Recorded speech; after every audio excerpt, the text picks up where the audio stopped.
एक साधिका ने नीतू शर्मा जी ने कमेंट करके पूछा है कि जागरण के जीवन में घटित न होने के पीछे सबसे ज़्यादा जिम्मेदार कौन सी चीज़ होती है, और कृपया गहरे ध्यान में जाने के लिए साधक को क्या क्या करना चाहिए या क्या सावधानी रखनी चाहिए, इस पर थोड़ा बताएं।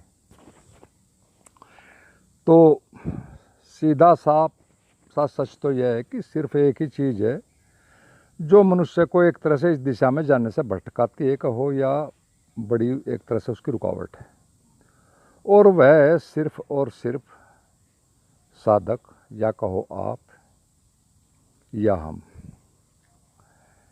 हम एक साथ बहुत सी चीज़ों को एक तरह से चाहते रहते हैं बिना ये जाने कि कौन मेरे लिए एक तरह से ज़रूरी है, कौन गैर ज़रूरी है, किस चीज़ को मैं समझ सकता हूँ, किससे मैं नहीं समझ पा रहा हूँ। और पूरी बात समझे बिना एक देखा दाखी की तर्ज पर अपना जीवन जीते रहते हैं। भले किसी भी फील्ड में हो, उसी फील्ड में हम चारों तरफ के लोगों के हिसाब से ही जीते रहे हैं और काम करते हैं, और सारी मान्यताएं अपनी एक तरह से मानते रहते हैं। और फिर कुछ अलग से भी अगर थोड़ा करने की कोशिश करें तो फिर भी हम मन के हिसाब से ही सारे निर्णय एक तरह से लेते हैं या लेने पड़ते हैं।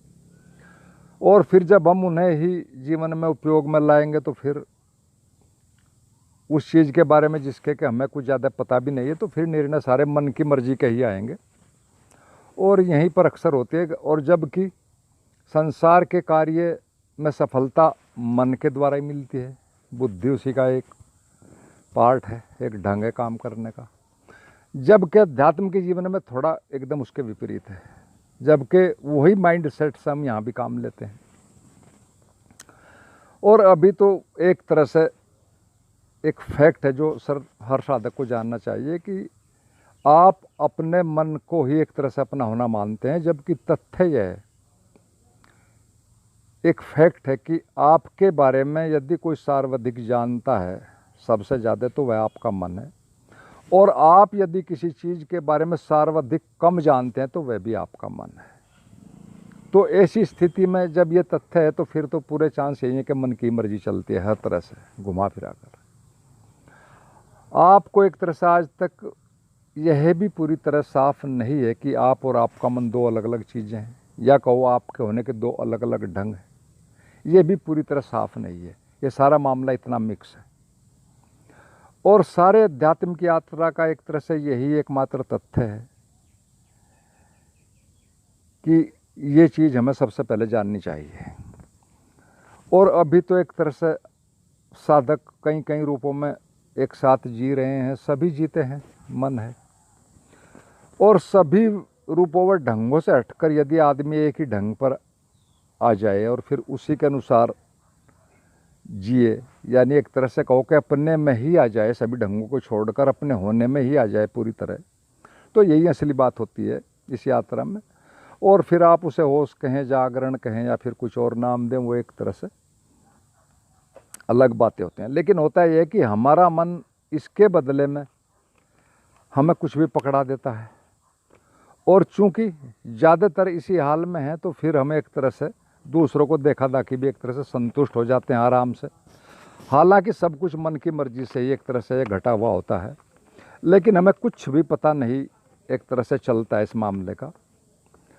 और हमें ये बात एक तरह से बहुत कॉन्शियसली ध्यान रखनी चाहिए कि मन सभी कुछ अपनी सुविधा व पसंद के हिसाब से ही चुनता है, और वही हमें पकड़ा देता है पहले। और फिर उसी बात को जब हम उसमें उलझ जाते हैं, कई कई ढंगों से तर्क सम्मत भी सिद्ध कर देता है।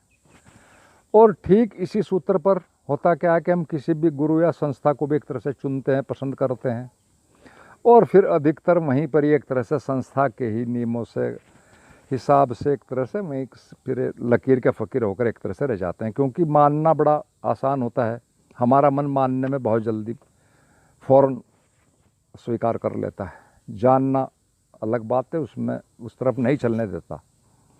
और फिर बहुत थोड़े से लोग कुछ समय बाद फिर विकसित होकर वहाँ रहकर भी फिर वो जब समझ लेते हैं कि यहाँ से आगे जाना है, फिर वो अपने रास्ते या चलने के ढंग बदल लेते हैं, लेकिन ऐसे बहुत कम लोग होते हैं। और अध्यात्म के क्षेत्र में तो एक तरह से पहले कदम पर एक बहुत बड़ी भूल हो जाती है कि हम अपने को वहाँ समझ लेते हैं जहाँ की सच में हम होते नहीं हैं। कारण क्या होता है कि सिर्फ बड़ी बड़ी ऊंची बातें, शब्द ज्ञान कि मैं शुद्ध बुद्ध आत्मा हूँ, मैं बुद्ध हूँ, मैं संबुद्ध हूँ, इस तरह की बातें जो हैं सारी पहले ही हमें उलझा देती हैं। और भी कई कारण होते हैं वैसे, लेकिन हम मेन बातें हमें ध्यान रखनी चाहिए। और ये जो भूल है सारी की सारी एक ही बात से होता है कि हम संसार व समाज में जो हमारे माप तोल के पैमाने होते हैं भौतिक संसार में, ठीक उसी तरह से हम अध्यात्म में भी उन्हीं पैमानों को अपने जांच के लिए एक तरह से उपयोग में लाते रहते हैं। और हर सच्चे साधक को एक सूत्र हमेशा ध्यान में रखना चाहिए अपनी जांच परख के लिए। बहुत कीमती सूत्र है ये, हमेशा ध्यान में रखना चाहिए, इसको समझना चाहिए कि दुनिया से या चीज़ों से दूरी बनाने में ज़्यादा नहीं उलझना चाहिए। वो तो सारी सबकी स्थिति अलग है, सबकी आवश्यकताएं अलग हैं, सबका सब कुछ अलग अलग होता है, उन पर कोई ठोस नियम नहीं बनाया जा सकता। तो चीज़ों से ज़्यादा दूरी नहीं बनानी है, बल्कि मूर्खता से दूरी बनानी है। ये फैक्ट है। ये देखना चाहिए कि मैं क्या क्या मूर्खता कर रहा हूँ और उनको फिर एक तरह से संवार भी रहा हूँ, उनको सही भी ठहरा रहा हूँ। मेरा उद्देश्य क्या है, मैं जा कहाँ रहा हूँ, कौन कहाँ कहाँ पर किस तल पर मूर्खताएं कर रहा हूँ। उनसे दूरी बनानी है धीरे धीरे, अपनी मूर्खताओं को पहले जानना फिर उनसे दूरी बनाना। ये मेन फैक्टर है। चीज़ों से या दूसरी चीज़ों में उलझना या दूरी बनाना या उनकी व्याख्या करना या उनको सही गलत में ही सिद्ध करने में लगे रहना, इससे कुछ होना जाना नहीं है। सिर्फ अपनेपन काम करो और सीधे अपने उद्देश्य और जो उद्देश्य से भटकाने वाली मूर्खताएं हैं, गलतियां हैं, उन पर काम करो। और चीज़ों में उलझने की ज़रूरत नहीं है। और फिर तो उसके बाद ये होता है कि जब आप बात को समझने लगते तो फिर जो उचित होता है वही करना पड़ता है। घर रहना, बाहर रहना, चीज़ों को पकड़ना छोड़ना, वो सबकी अलग अलग चीज़ें होती हैं, वो कोई ठोस नियम होते नहीं। तो इस यात्रा में एक तरह से जो पूछा कि कौन सी चीज़ जिम्मेदार है, कौन भटकाती है, तो हर बात के लिए आप ही एक तरह से जिम्मेदार हैं। आप ही चलने वाले हैं, आप ही यात्रा हैं, आप ही साधन हैं और आप ही एक तरह से परिणाम है। लेकिन मन हमेशा किसी न किसी ढंग से दूसरी चीज़ों में फंसाई देता है। और सच में तो देखें तो ये यात्रा बहुत छोटी है। अगर थोड़ी बातों पर काम करें, सही बातों पर काम करें, लेकिन गलत ज्ञान और मन की कृपा से ये बात सिंपल सीधी बात बहुत एक तरह से बड़ी बन गई है। बहुत साहित्य ने इसमें बहुत योगदान दिया बड़ी बनाने में, उलझी बनाने में। तो एक तरह से इस यात्रा में सारा कार्य सिर्फ स्वयं पर ही करना चाहिए। और अब हम मोटा मोटा सा एक तरह से 3 टाइप पर संक्षेप में बात करते हैं, जिससे थोड़ी सी चीज़ें हमें कुछ साफ हो जाएं। तो पहला ध्यान यात्रा का जो एक तरह से प्रकार है वो है कि ध्यान भी हमारे लिए, कुछ लोगों के लिए, इस प्रकार के साधकों के लिए सांसारिक कार्यों की तरह ही एक काम है। एक तरह की सांत्वना मात्री है। उसमें हम मानते रहते हैं इस वर्ग के लोग कि जब सब कर रहे हैं तो मैं भी कर रहा हूँ कुछ न कुछ धर्म में, अध्यात्म में, तो फिर कुछ न कुछ तो होगा ही। जब मैं भी कर रहा हूँ, सभी कर रहे हैं, सभी इस तरह चल रहे हैं, तो कुछ न कुछ तो कभी न कभी कुछ न कुछ होगा ही। ये मान्यता होती है। एक तरह से गुनगुनापन कहो, हल्कापन कहो, ये इसको कोई ज़्यादा इम्पोर्टेंस हम नहीं देते। हमारे लिए यह है एक तरह से कभी भी जीवन के कार्यों की जो एक मानसिक हमारी लिस्ट होती है, उसमें ये कभी भी प्रथम स्थान पर नहीं होता इस वर्ग के लोगों के लिए। और इसमें हमारा मन ही एक तरह से हमें धोखा देता रहता है कि मैं जितना कर रहा हूँ वह भी काफ़ी है, बहुत कर रहा हूँ और मैं इतना ही कर सकता हूँ, मेरी परिस्थितियाँ ही ऐसी हैं। इस तरह के तर्क हम देते रहते हैं। और ये भी तर्क देते रहते हैं कि दूसरे तो इतना भी नहीं कर रहे हैं, मेरा गुरु ही ठीक है, मेरी विधियाँ ही ठीक है, मैं ही सही चल रहा हूँ, हमारा ही सारा सर्वोत्तम है। तो कुछ न कुछ गुरु कृपा करेगा ही, कुछ न कुछ हो ही जाएगा। तो बात कुल जमा इतने कि हम कभी भी मन के कंफर्ट जोन से बाहर आ ही नहीं पाते हैं और अनेक अनेक तरीके से एक तरह से अपने को ही, अपनी मान्यताओं को, अपने कार्य को ही उनको सही सिद्ध करते हैं, उनमें एक तरह से संतुष्ट अपने आप को बनाए रखते हैं। और इस टाइम में कुछ ज़्यादा संभावनाएं तो होती नहीं है। कोई तुक्का कभी लग जाए वो एक अलग बात है, क्योंकि मनुष्य मन का कुछ पता नहीं होता। वो कभी भी किसी भी बात को, किसी भी चीज़ को एकदम से पूर्णता में ले सकता है, बहुत गंभीरता से ले सकता है, एकदम से आर पार के मूड में आ सकता है। लेकिन ये मात्र संभावनाएं हैं। इस वर्ग में कुछ ज़्यादा होता जाता नहीं, बस ये एक दैनिक कार्यक्रम ही होता है जैसे और चीज़ें होती हैं। दूसरी प्रकार में ध्यान हमारे लिए जीवन के सबसे महत्वपूर्ण कार्यों में भी एक तरह से प्रथम स्थान पर होता है। हम उस पर गंभीरता से काम भी करते हैं, लेकिन यह प्रकार के जो साधक हैं इस प्रकार वो कभी भी पूरी बात को सही सही नहीं समझ पाते हैं और सारी उनकी मेहनत एक तरह से अधिकतर केसेज में व्यर्थ ही चली जाती है। कारण सिर्फ इतना ही होता है कि वो पूरी बात समझ नहीं पाते, उन्हें सही मार्गदर्शन किन्हीं अनेक अनेक कारणों से उपलब्ध नहीं होता है, और यदि उपलब्ध हो भी जाए तो भी इनका अब तक का जो एक तरह से संचित शब्द जाल वाला ज्ञान है या उस ज्ञान का जो अहंकार है, क्योंकि हम शब्दों को ही सब कुछ समझते हैं मोटे तौर पर, तो यह अहंकार उन्हें कभी भी सही मार्गदर्शन का एक तरह से लाभ लेने नहीं देता। और चूंकि मन के सूक्ष्म जाल को यह वर्ग नहीं समझ पाता कि मन कितनी सूक्ष्म रूप से भी काम करता है या कर सकता है, तो अतः यह अहंकार के एक तरह से सही होने के फिर अपने अनेक प्रमाण भी ढूंढ लेता है, तर्क भी मिल जाते हैं, बहुत चीज़ें मिल जाती हैं। और आजकल के युग में तो साधक का जो ये शब्द जाल में फंस कर रह जाना एक बड़ी सबसे बड़ी बाधा सच में तो बन गया है। इसी को ही सब कुछ समझते हैं, इसी को ही एक दूसरे की तरफ भेज रहे हैं, ले रहे हैं, इसी को एक बहुत बड़ा काम समझ रहे हैं अध्यात्म का। सब यही चल रहा है चारों तरफ, डिजिटल वर्ल्ड में भी।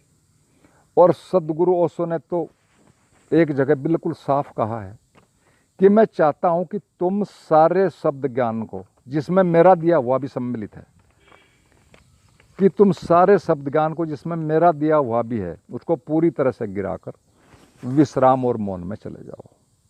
लेकिन मन तो मन है, वो तो फिर सारी व्याख्याएं अपने ही ढंग से करते हैं, उसमें से ही अपनी अपनी चीज़ें चुन लेते हैं, उस साहित्य में भी। और यदि कोई इस वर्ग का साधक एक तरह से धैर्यपूर्वक काम करे और सही मार्गदर्शन ले जहाँ से भी उसे मिले, तो मैं समझता हूँ कि एक तरह से इसमें भी बहुत चीज़ें सुनिश्चित हो सकती हैं, वो बहुत कुछ कर सकता है, बहुत एक तरह से सफलता मिल सकती है। तो ये दूसरा वर्ग है। और एक फिर तीसरा वर्ग भी होता है साधकों का, वह तो बहुत ही कम होता है, रेयर। वह एक तरह से थोड़े से पागलपन से भी ग्रसित होता है, उस तरह के जो वर्ग होता है तीसरे वाला, जो कि किसी भी एक क्षेत्र में सफलता के लिए आवश्यक होता है थोड़ा सा हल्का सा पागलपन होना, आटे में नमक की तरह। उसके बिना आदमी किसी क्षेत्र में सफल नहीं हो पाता। तो इस क्षेत्र में, इस वर्ग में इस तरह के लोग होते हैं, और इस तरह के लोगों को अस्तित्व जरूर किसी न किसी ढंग से उनका मार्गदर्शन व सहायता उपलब्ध करा ही देता है, क्योंकि वो सच में होते हैं, वो थोड़ा पागलपन करने के लिए भी तैयार रहते हैं और वो पूरी तरह से टोटलिटी से काम करते हैं, तो उन्हें फिर अस्तित्व अपने ढंग से मदद भी निश्चित रूप से करा देता है। और इस प्रकार के लोगों के लिए भी एक तरह से स्थिति अनुसार एक फिर धैर्यपूर्वक काम करना एक समय तक वो एक ज़रूरी होता है, और इसी तरह के लोग ही एक तरह से फिर बाद में चलकर कहो अपने उसमें सफल होते हैं। तो मित्रों, ये तो एक तरह से हमने मोटा मोटा सा संक्षिप्त विभाजन किया है, ये कोई वो नहीं है, लेकिन ये मोटा मोटा ऐसे ही होता है। इससे हम चीज़ें समझ सकते हैं, और चीज़ें तो दांत में बहुत ज़्यादा में उलझने की ज़रूरत नहीं। ये तीन चीज़ें हम सारे साधक इन्हीं में आ जाते हैं, और फिर इनको समझ कर हमें जैसे भी अपने एक तरह से कार्य में जो परिवर्तन करना है या जहाँ गलतियाँ उनको दूर करना है, जो भी करना है, इनमें से ही हम अपने को समझकर कोई भी अपना मार्ग में परिवर्तन कर सकते हैं। कोई भी मित्र चाहे तो फ़ोन पर बात कर सकता है, कमेंट सेक्शन में भी कुछ पूछ सकता है। और आप लोगों ने मेरी बातों को सुना, बहुत बहुत धन्यवाद। और अंत में सभी मित्रों को मेरा हार्दिक प्रणाम।